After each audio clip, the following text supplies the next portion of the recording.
Assalamualaikum warahmatullahi wabarakatuh. Waalaikumsalam. Salam juara. Kepemimpinan atau leadership adalah suatu kemampuan di mana satu orang atau satu pihak mampu memberikan pengaruh atas perilaku atau tindakan orang lain yang untuk mencapai tujuan. Biasanya tujuan yang akan dicapai ini adalah tujuan bersama. Pengaruh yang dimaksud di sini bisa beragam, mulai dari bimbingan, arahan, atau instruksi. Di tingkat unit atau di kebun PTPN, pemimpin tertinggi biasanya adalah seorang manajer. Namun secara pengertian terdapat perbedaan antara manajer dengan pemimpin. Manajer adalah orang yang ditunjuk sesuai SK sehingga memiliki jabatan sebagai seorang manajer. Sedangkan pemimpin adalah orang yang secara langsung maupun tidak langsung dipilih atau dipercaya dalam suatu tim atau organisasi. Seorang manajer biasanya lebih bergantung kepada wewenang jabatannya untuk memberikan perintah tertentu. Sedangkan orang yang disebut pemimpin lebih menitik beratkan pada kerjasama dan memberikan ajakan yang bersifat persuasif. Manajer sesuai tupoksinya lebih berfokus pada SISDUR atau SOP yang telah ditetapkan dan lebih mengandalkan pengawasan. Sedangkan seorang pemimpin berfokus pada manusianya atau anggota dalam kelompoknya serta mampu menumbuhkan kepercayaan dalam tim tersebut. Seseorang memiliki setidaknya 5 sikap sehingga dapat disebut sebagai seorang pimpinan yang hebat. Sikap tersebut yaitu 1. Model the way. Seseorang memimpin seringkali memiliki prinsip yang jelas mengenai bagaimana seseorang harus diperlakukan dan bagaimana mereka mengejar suatu tujuan. Sikap ini juga berarti seorang pemimpin dengan tegas memiliki batasan-batasan dalam mencapai tujuan sehingga dapat fokus pada tujuan tersebut yang pada akhirnya menciptakan suatu peluang untuk menang. Yang kedua, inspirate the shared vision.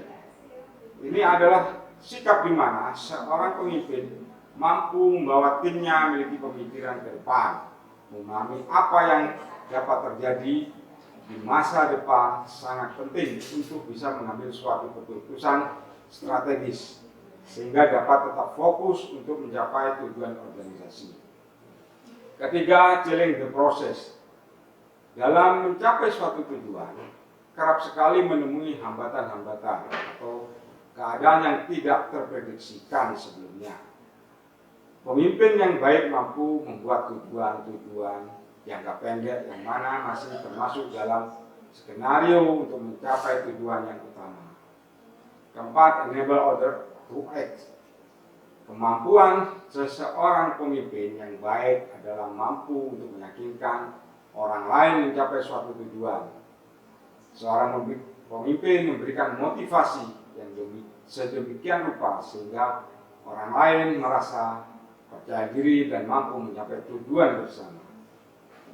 Yang kelima, sikap terakhir yaitu seorang pemimpin harus bisa menghargai orang lain serta memberikan apresiasi atas capaian yang telah diraih sehingga terciptalah suasana yang saling percaya antar tim organisasi. Kemudian organisasi atau tim yang efektif biasanya mencapai 4 ciri yang ditolak, yaitu 1. Tim tersebut memiliki kesatuan tujuan bersama. Kedua, pembagian tugas yang baik dan jelas sesuai dengan bagian masing-masing. Ketiga, sinergi dan kerjasama antar anggota tim terjaga dengan baik. 4. Komunikasi, koordinasi, dan keselarasan yang selalu terjalin dengan lancar. Dalam suatu organisasi atau tim terdapat 2 unsur utama, yaitu pemimpin atau leader dan pengikut atau follower. Pemimpin pada dasarnya harus mampu menjaga anggota atau followernya agar bisa tetap on the track sesuai tujuan bersama. Pengikut yang efektif mampu mengesampingkan ego pribadi dan mengutamakan tujuan bersama. Disinilah seorang pemimpin yang sangat dibutuhkan, yaitu bagaimana menjaga anggota tim untuk bisa tetap fokus pada tujuan. Pemimpin dapat memilih antara 4 pendekatan dalam menjaga performa anggota, yaitu training, yaitu membekali anggota tim dengan pelatihan-pelatihan yang baik sesuai kebutuhan tim, entah itu pelatihan teknis ataupun pelatihan non teknis. Mentoring, yaitu memberikan transfer pengetahuan, keterampilan, dan dukungan untuk mengembangkan diri. Counseling, yaitu pendekatan untuk mendukung dan meningkatkan pengembangan mental serta kejiwaan anggota. Coaching, yaitu membantu anggota untuk dapat menggali kemampuan optimal dalam dirinya sendiri.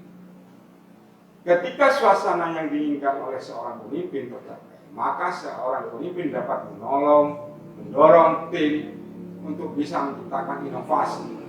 Inovasi dalam organisasi tidak hanya menjadi tanggung jawab pemimpin, tapi juga menjadi tanggung jawab semua anggota. Inovasi tidak hanya dibatasi inovasi yang berdampak besar atau membuat sesuatu yang luar biasa, namun dapat juga membuat suatu perbedaan kecil di antara anggota yang dapat membantu pekerjaan menjadi lebih efektif dan efisien. Disinilah tugas seorang pemimpin, yaitu harus menciptakan atmosfer yang kompetitif untuk berinovasi demi tercapainya tujuan bersama. Demikian video kali ini. Salam juara.